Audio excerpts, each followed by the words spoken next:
Pending నిధులు release చేసేందుకు సర్కారు కసరత్తు.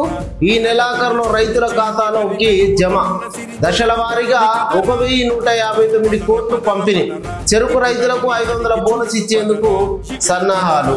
ఇప్పటికే సన్నా వడ్లు పండిస్తున్నటువంటి రైతులకు క్వింటాల్కి 500 రూపాయల బోనస్ ఇచ్చి దాదాపుగా మాకు కేసీఆర్ ఇచ్చినటువంటి ఆ రైతు బంధు, ఆ రైతు బంధుకు కంటే కూడా మాకు ఒక్కొక్క రైతుల ఖాతా లోపల 500 రూపాయలు జమ చేస్తే కొన్ని దిక్కుల 50,000 లక్ష రూపాయలు కూడా పడ్డటువంటి రైతులు ఉన్నారు. ఇది రైతును ప్రోత్సహించినట్టు ఉంటుంది.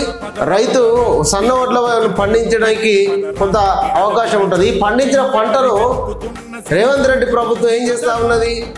ప్రభుత్వం కొనుగోలు చేసి పౌర సరఫరాల శాఖ నుంచి ఇటు సివిల్ సప్లై నుంచి రేషన్ షాపుల లోపల మళ్ళీ అదే రైతులకు గతంలో దొడ్డు బియ్యం ఇస్తే ఇప్పుడు సన్న బియ్యం పంపిణీ చేస్తున్నటువంటి పరిస్థితి ఉన్నది. అట్లనే చెరుకు రైతులకు కూడా 500 రూపాయలు బోనస్ ఇవ్వాలని చెప్పేసి ఆలోచన చేస్తా ఉన్నారు.